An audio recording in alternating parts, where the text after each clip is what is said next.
हज़रात मोहतरम, जिस मजहब इस्लाम की जो है इक्तिदा में हम और आप सुबह मसा अपनी जिंदगी को बसर कर रहे हैं, यानी कायनात में सबसे खूबसूरत अगर कोई मजहब है तो उस मजहब को मजहब इस्लाम कहा जाता था। कल तक हमारे मजहब पे दाखिल होने के लिए लोग तरसते थे।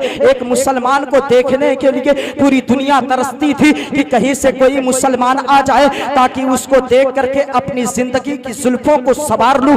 एक दौर ऐसा हम पर गुजर आज पड़ा है कि पूरी दुनिया के लोग आज मुसलमानों की मिटाने की बातें कर रहे हैं। कल तक जो मुसलमान के चेहरे को देखने के लिए बेताब थे, आज वो मुसलमान को मिटाने की बातें कर रहे हैं। आज वो मजहब इस्लाम को मिटाने की बातें कर रहे हैं। शहर अबद के करीब बैठ करके मैं बड़ी जिम्मेदारी के साथ बोल रहा हूँ। आखिर बचे क्या है? कल तक जिस कौम ने हमारे चेहरे को देखने के लिए सुबह मसा अपनी जिंदगी गुजार करके रो रो करके किबरिया की बारगाह में दुआ किया था, ए मेरे मौला कोई मुसलमान आ जाए ताकि उसकी जिंदगी को देख करके मैं अपनी जिंदगी को संवार सकूं। आखिर मामला क्या है कि आज पूरी दुनिया के लोग जो है मुसलमान को मिटाने की बात कर रहे हैं। हाँ साहिबो, कल का नौजवान जो है जब किसी जंग में उतरता था तो नबी का इश्क लेकर के निकलता था। चाहे वो साद इब्ने अबी वक्कास हो तो दरियाए तजला में जब घोड़े डालते थे तो दरियाए तजला यूं रास्ता दे देता था। साद इब्ने अबी वक्कास कहते थे दश्त तो दश्त है, दरिया भी ना छोड़े हमने, बहरे जुल्मात में दौड़ा दिए घोड़े हमने। नबी वही नबी का दीवाना सरकारे बेलाल हबशी नबी की मोहब्बत को लेकर के जब पत्थर मारा जाता था तो बेलाल यही कहते थे, अल्लाहु समद ऐ मदीने वाले, तुम्हारे पास जितने पत्थर मौजूद हो ना, बेलाल का सीना हाजिर है, बेलाल का जिस्म हाजिर है, बेलाल को मार मार करके हिलाक कर दो। लेकिन तुम ये चाहते हो कि बेलाल अपनी जान दे दे, अपनी जान तो दे सकता है, तुम ये चाहते हो बेलाल ईमान दे दे, खुदा की कसम बेलाल जान का सौदा कर सकता है लेकिन ईमान का सौदा कभी नहीं कर सकता है। अल्लाह अकबर जो है उस मजहब इस्लाम में के चाहने और मानने वाले आज से 1400 साल पहले इस अंदाज में अपने नबी से मोहब्बत करते थे तो पता क्या चला, वो अपने नबी से मोहब्बत करके सच्चे मुसलमान हुआ करते थे, अकमल मुसलमान हुआ करते थे।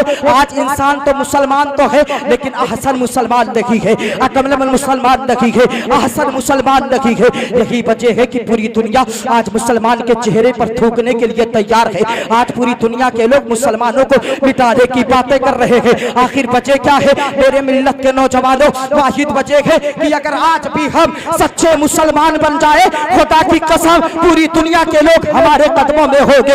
आज से 800 साल पहले इस हिंदुस्तान की सरजमीन पर एक ऐसा सच्चा मुसलमान आया था जो खुरासान की पातियों का सफर करके रेगिस्तान की पथरीली ज़मीन पे कदम रख करके अल्लाह पर आया था, जिसके पैरों में जो है पथरीली ज़मीन चुभ गई थी और पैर में जो है पैर लहू लहान हो गया था। आने वाला आया था जिसके जिंदगी के साथ जो है समंदरों की तुखियाली भी थी, जिसकी जिंदगी के साथ जो है दश्ते जुनू की याबारगी भी थी। आने वाला जब आ रहा था तो अपने होठों पर दरूद मुस्तफ़ा लेकर के आ रहा था, दरूद पाक पढ़ते हुए आ रहा था।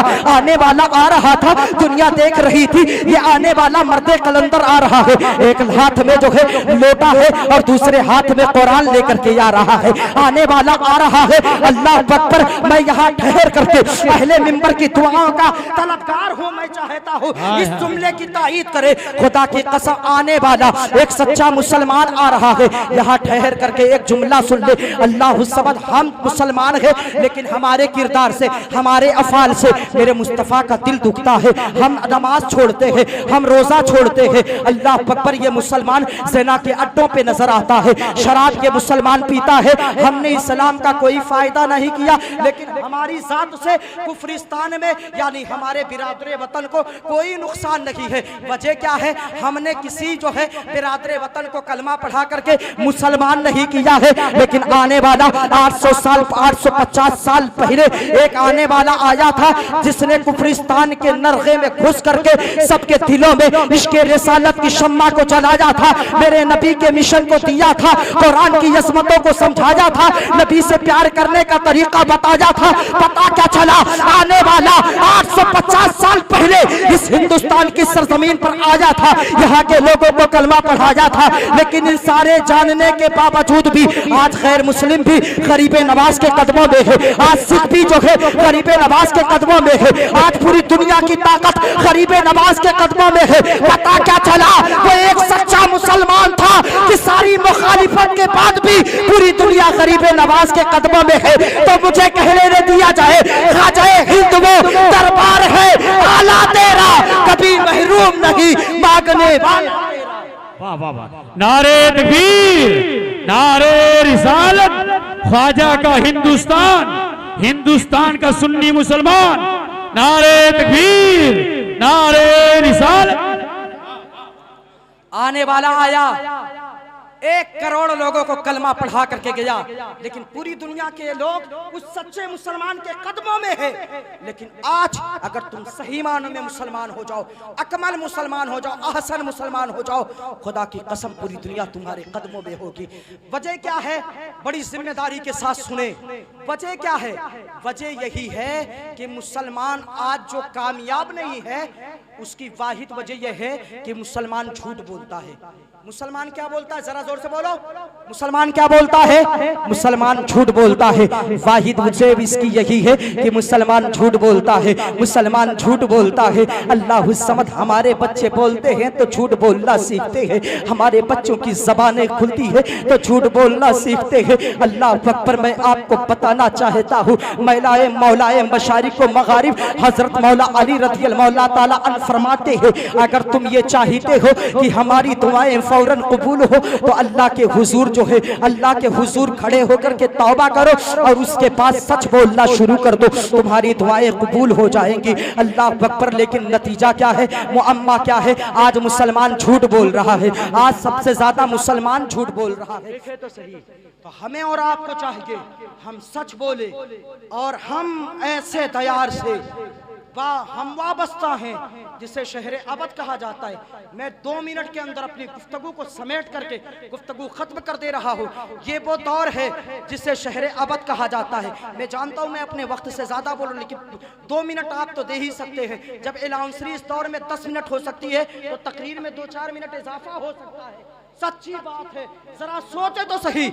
मैं उस शहरे अबद के अंदर बैठा हूँ कि खुदा की कसम उस शहरे अबद में मैंने तारीख में पढ़ा है, सैयद साहब मौजूद है, 80 किताबों का मैंने नाम लिख करके इनके हवाले किया। जो सारी किताबें, उसमें 75 से ज्यादा किताबें अल अजहर मिस्र यूनिवर्सिटी में मौजूद है। अल्लाह अकबर। इस अबद की सरजमीन पर हम आम सरजमीन ना समझे, खुदा की कसम जो है उसकी बरकतें हमें जरूर मिलेंगी। इसलिए आदम के साथ सबसे पहले नूरे मोहम्मदी जो है श्रीलंका से चल करके जनाबे शीश की पेशानी में वो अवध की सरजमीन पर आ जाता, जिसे क्या कहा जाता है। अल्लाह अकबर। ये शहरे अवध कौन है? ये शहरे अवध वही है कि खुदा की कसम जो है हजरत जो है महबूब इलाही के जहीद खलीफा, जिसे दुनिया ख्वाजा नसीरुद्दीन चिराग दहलवी कहती है। ख्वाजा नसीरुद्दीन चिराग दहलवी पैदा कहाँ हुए थे? शहरे अवध की सरजमीन पर पैदा हुए थे। तो असीम बुजुर्ग का ताल्लुक सिलसिले चिश्त जिसने पूरे हिंदुस्तान में फैलाया, वो कहाँ के रहने वाले थे?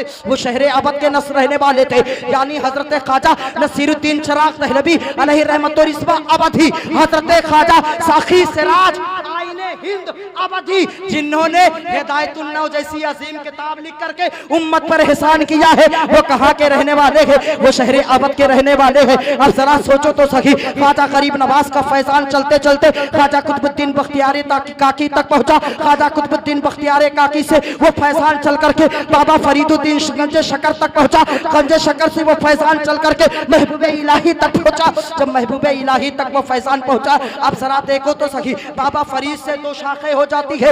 एक शाख जो है हजरत निजामिया हो जाती है, जो सरकार महबूब इलाही से चलती है।